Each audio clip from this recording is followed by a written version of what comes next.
Good, how are you? Nice to meet you. Nice Science Channel. Today I will be interviewing two doctors about adolescence. We can take a seat now. Okay. How are you today? Just great, thank you. Thank you so much for joining me. Of course. Hi folks, today's segment is on the topic of adolescence, the year spent morphing from child to adult. This stage in everyone's life begins with the development of sexual maturity and ends with the social achievement of independent adult status. We have with us two specialists on that subject, Dr. Harriet and Dr. Cece. Thank you so much for joining us today. All right, let's get right into it. I think we should begin discussing the physical changes that make up adolescence. What do you think? For sure, adolescence begins with puberty, the time when we mature sexually. What follows? Puberty follows a surge of hormones, which may intensify moods and can trigger a 2-year period of rapid physical development. At what ages? Usually beginning at about age 11 in girls and about age 13 in boys. However, it can occur as early as age 8 or as late as age 17 for girls or even later for boys. It just depends on the individual. All right, so what's happening in the adolescent's brain during this time? The brain remodeling happens intensively during adolescence, continuing until the child's mid-20s. An adolescent's brain is also a work in progress. Until puberty, brain cells increase their connections, like trees growing more roots and branches. Then during adolescence comes selective pruning of unused neurons and connections. Where? In the frontal lobe. This development allows improved judgment, impulse control, and the ability to plan for the long term. Brain change depends on age, experience, and hormonal changes in puberty. Wow, thank you so much, doctors. Of course. Let's take a closer look and dive deep into the reality of the teenage brain. Now we explore the daily life of a young adolescent by watching their morning routine.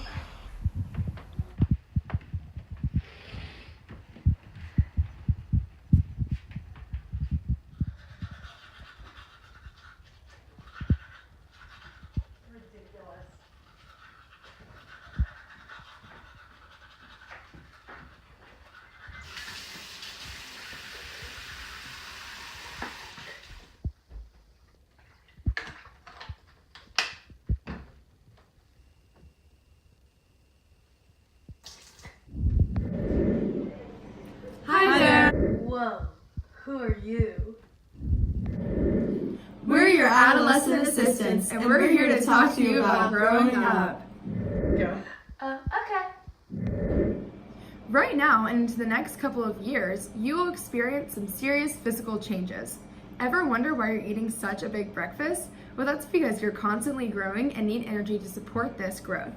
Children can begin puberty very young, starting as early as age 8, or fairly old, starting at age 14 or 15. Everyone is different. Ew! Once puberty begins and time passes, there will be noticeable differences. Acne will become a major issue for some. Hair will grow longer in various places around your body. You may even start to sweat more, and you may feel that you may be gaining more weight, like Mia said, but you are just growing. You will grow around 2 to 3 inches per year until you reach your adult height. This can vary as growth spurts can happen and are unpredictable. Jeez! Puberty for guys is slightly different. Boys will see that they are growing as well, from changes to their bodies, hair growing, sweating more, changes to their voice as it deepens over time, acne forms, and on average, boys can grow about 3 inches per year until they reach their final adult height. After about 4 years of puberty in boys, facial hair begins to grow and they may start shaving. Boys get taller at a slower rate and stop growing completely at around 16 years of age, but this can vary from boy to boy. Some boys may even stop growing in college. It just all depends. You have to deal with a lot of different stuff during puberty too. You will start to develop breasts, your hips will get wider, and you'll begin menstruation. You will also begin to notice hair in your body that will become longer and darker. Weight gain will come with growth and height, but this is completely normal. Acne might begin to become a problem as you sweat and oil glands begin to develop. Okay. There are some obvious emotional changes that happen as a result of puberty. Some people may characterize this stage in your life as an emotional roller coaster. Some emotions can include unexplained mood swings, such as from extremely happy to irritated in moments. Low self-esteem can be an issue, as well as aggression or even depression. These emotions can vary from person to person, but experiencing a wide range of emotions in puberty is common and even expected. As a growing child turning into an adult, it is super common to feel self-conscious from all these changes to your physical self, which makes all these wound up emotions, again, very common. If you are worried or confused about any part of puberty, it may be helpful to talk to a close friend or relative. There are so many helpful resources out there on the web as well, so look for the most reliable sources to help you in your journey to adolescence. Oh. Have you ever noticed that you get butterflies in your stomach when that special someone walks by in math class? Also totally normal. During puberty, feelings of sexual attraction begin to emerge due to developing sex hormones in the body.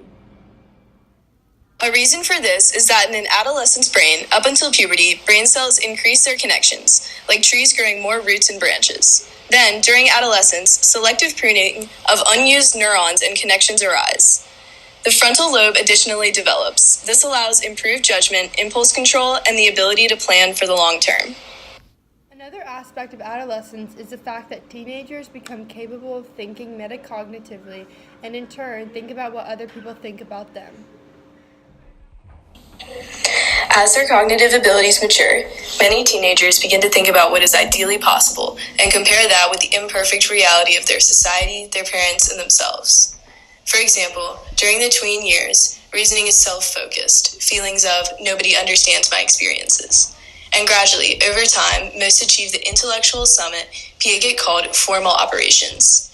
Those in this stage become more capable of abstract reasoning, pondering human nature, good and evil, truth and justice, and having a deeper conception of God and existence. Also, ability to reason hypothetically and deduce consequences by detecting inconsistencies in others' reasoning leads to heated debates with parents in order to not lose sight of their own ideals. Please talk more about this social development in adolescence. Didn't you mention earlier behind the scenes before the show, Kohlberg posed moral dilemmas to both adults and adolescents and analyzed the results? Didn't he discover 3 basic levels of moral thinking? Yes, thank you for reminding me. This study specifically mentions 1. Pre-conventional morality. Before age 9, most children's morality focuses on self-interest. They obey rules either to avoid punishment or to gain concrete rewards. conventional morality. Earlier adolescents, morality focused on caring for others and upholding laws and social rules, simply because they're laws and rules. And 3rd, post-conventional morality. Actions are judged as right because they flow from people's rights or from self-defined basic ethical principles. Moral feeling, for example, is a feeling that proceeds with moral reasoning while moral action is doing the right thing. I want to finish today's segment with the social developments made as a result of emerging adolescence. All right. Well, social and emotional development of adolescents are closely intertwined, as the control and communication about emotions aid in creating successful interpersonal relationships. As cognitive development advances, it enhances the quality of interpersonal relationships as it enables youth to better understand the needs, wants, and feelings of others. Younger children will often call anyone they know their friend. However, as children mature and become young adults, they learn to differentiate friends from acquaintances, indicating a more mature understanding of the difference between two ways to interconnect with another person.